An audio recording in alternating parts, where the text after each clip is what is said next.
Now, to further dissect these latest developments, we have with us Dr. Bong Young-shik from the Yonsei Institute for North Korean Studies. It's great to have you back on the show. Pleased to be here again. So the talks between Pompeo and Kim Jong-un seem to have gone quite well. Both Pompeo and the North Korean state media have reviewed it as positively. But there have been very few specifics about what has come out of it. What is your take on the talks between Pompeo and Kim Jong-un? Well, I wouldn't really see everything in positive light because when in the world of diplomacy, both sides use the term having open and good, productive conversation. That means they collided with their opposing views. So being productive means that they had a good opportunity to express their side of demand and stories and vice versa. So that having a good and productive conversation does not necessarily mean that both sides seems to narrow their perceptive and the strategic gap on important issues. So I believe that considering how short Secretary Pompeo's visit to Pyongyang was, then both sides were focused on just ventilating or clearly expressing their own views on important issues since the U.S. DPRK summit meeting on June 12 in Singapore. And if there are some daylights, then I would highlight two things. One, they are talking to each other. It's better than the time when Secretary Pompeo's visit to Pyongyang was suddenly canceled because it happened. So I would say that that's a positive development. Borrowing Secretary's own word, it's just another step forward. Another one is that they agree on pursuing the second summit meeting between Washington and Pyongyang. When? We do not know. But the President of South Korea, Moon Jae-in, urged Secretary Pompeo to help that summit meeting to take place at the earliest convenient time. So South Korean President urging the United States Secretary of State that summit meeting is hoped to take place at an earliest possible time means that the United States does not seem to rush to make it happen at the earliest time.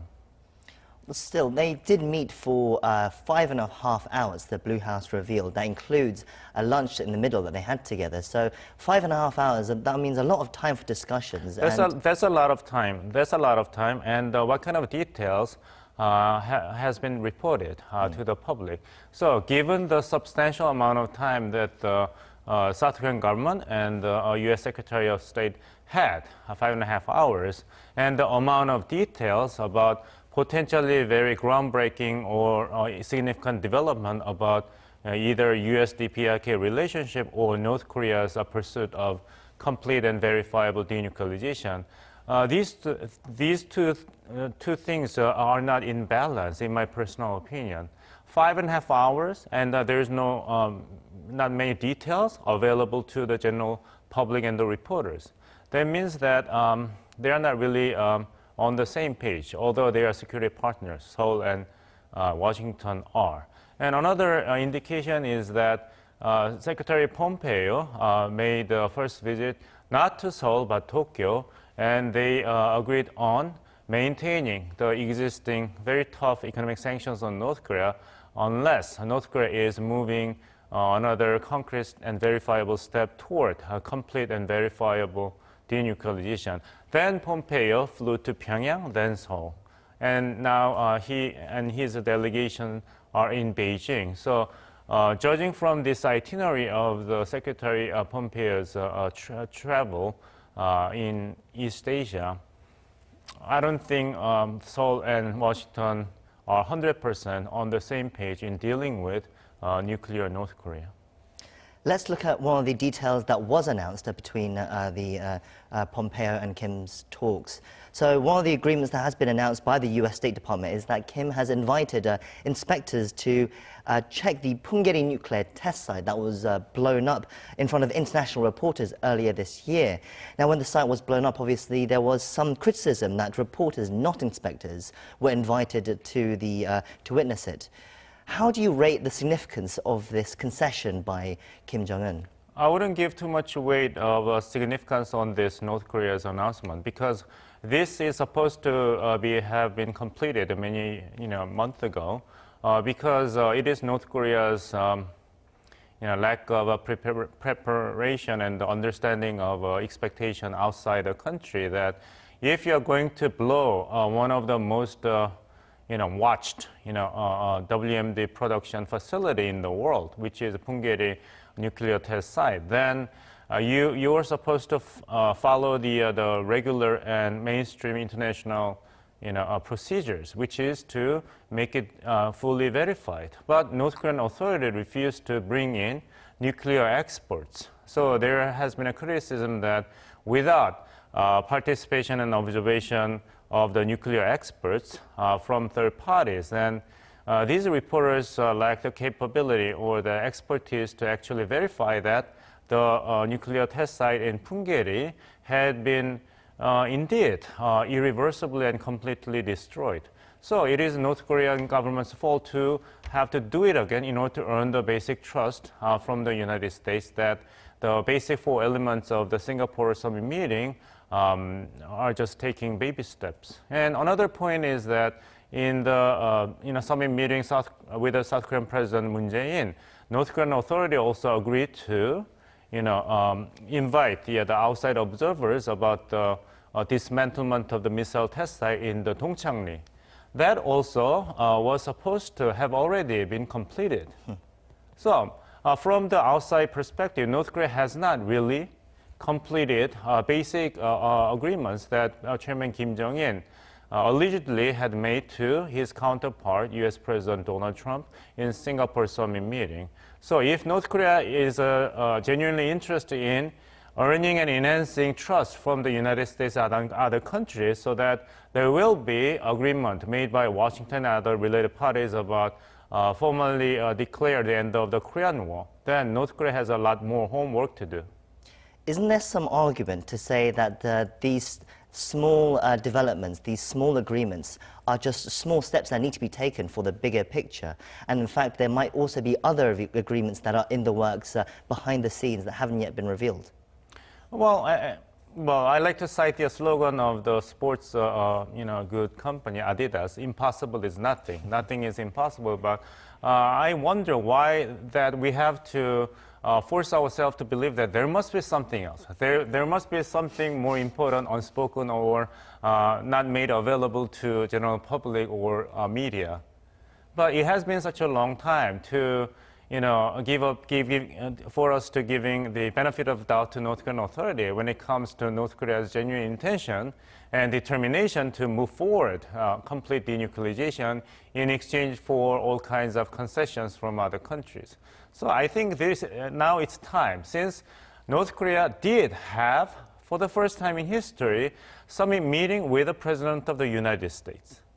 So I think now the ball is in the court of North Korean authority to follow the commonsensical and international standard to announce its intention to pursue common interest without other related parties, rather than just remain silent and let the outside observers and related party to keep on guessing its true intentions.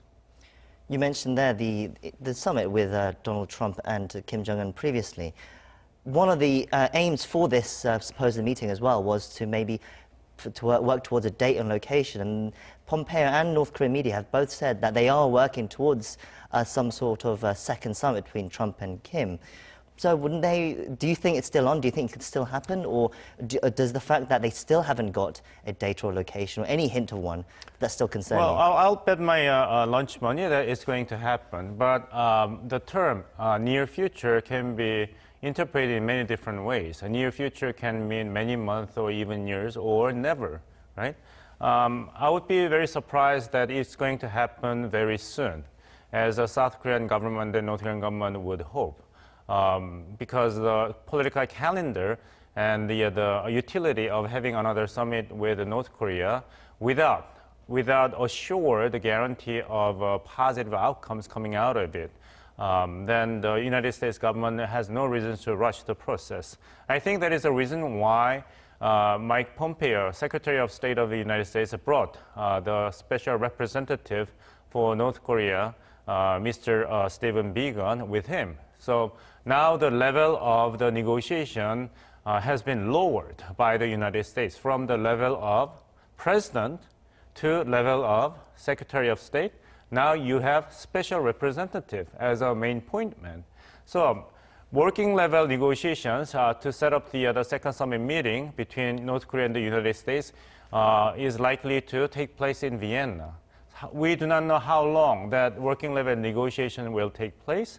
So the term near future may mean many different things. And another indication that the second summit meeting between President Trump and Chairman Kim Jong-un may not happen in the next few months is the remark by President Moon Jae-in of South Korea, that he announced that he expects that Chairman Kim Jong-un will visit Russia, and the President of China, Mr. Xi Jinping, is likely to visit North Korea. And we cannot rule out the summit meeting between Chairman Kim Jong-un of North Korea and Prime Minister of Japan, Shinzo Abe. If those summit meetings are in line to take place, then there's no room for the second summit meeting between Trump and Kim to get in.